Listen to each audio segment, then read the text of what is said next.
Which of the following has the greatest discount? So, meron tayong options dito and then the goal is of course to identify alin sa kanila ay may pinakamalaking discount. So, kailangan natin isa-isahin ngayon yung options. That's the only way to solve this particular problem, answer this particular question. So, number one, ang tanong, discount of 1/3 of the selling price of 200 pesos. So, para malaman mo yan, malaman mo yung 1/3 and 200, you need to multiply 200 by 1/3. Na basically, ang ibig sabihin is 200 divided by 3.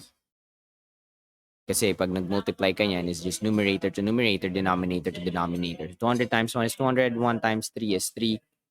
So what is 200 divided by 3? So sa 20 muna tayo. Sa 2, hindi kasya yung 3. So sa 20, sama natin yung kasunod na digit. Merong 6 dyan, which will give us 18. Notice yung proseso ay magpapaulit-ulit. Kahit manghiram tayo ng another place value, this will just be 66.66666. Okay, so yan, papatuloy yan 6666 dun, dire-diretso yan. So, it's rounded off to the nearest hundredths, pwede nating sabihin na 66.67. Yan yung 1/3 ng 200. So, Philippine peso, 66.67. That's for the first option. For the second one, scroll down natin, 33.3% of the selling price of 200 naman ito. Na yung 33.3 lang pala kasi kung 33.333, that's also 1/3. Pero dahil 33.3, pwede natin sigurong i-convert yan sa decimal tapos i-multiply sa 200 para malaman kung ano yung 33.3% ng selling price na 200. So, by converting this into decimal, all we need to do is to move 2 decimal places papuntang kaliwa. Ganun lang lagi, from percent to decimal. Yung decimal point, i-move mo lang ng dalawang place value, dalawang decimal places papunta sa kaliwa, which means that we need to actually multiply 0.333, tatlong 3 yan, by 200. Gawin natin siya sa ganitong paraan. Natin. So anything multiplied by 0 is 0, so you can just put 3 zeros here, tatlong zeros ulit dito, and then 2 times 3, lahat na yan ay ilalagay mo ng 6. Because 2 times 3, 2 times 3, 2 times 3 is 6, and then all you need to do is add the numbers.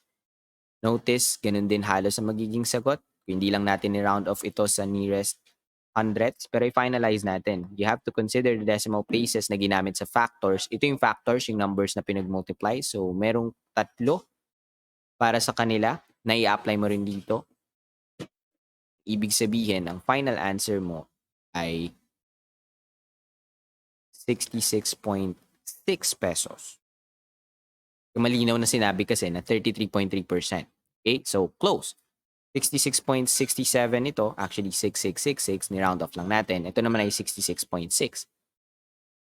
Parehas so far.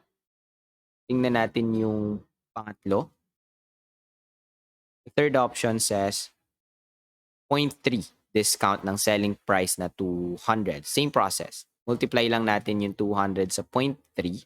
That will give us ano yung 3/10. Yun yung base dyan. Ano yung 3/10 ni 200? So, 3 multiplied by 0. Consider yung dami ng decimal places na nasa factors. Again, ito yung factors. 200 is a whole number, so you don't need to worry about it. Pero yung 3, merong isang decimal place. Ooh. Now, this is just 60. 60 pesos lang yung 3/10 ng 200.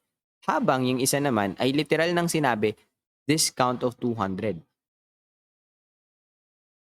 So, hindi na sinabing kung saan galing yan. Ang sinabi, meron kang discount na 200. And again, balikan mo yung tanong, which of the following has the greatest discounts? Mabilis mong malalaman by virtue of comparing everything. This is 66.67, this is 66.6, and this is 60. Mabilis mong makikita yung number 4, which is your correct answer. Hopefully, nakatulong itong video na ito.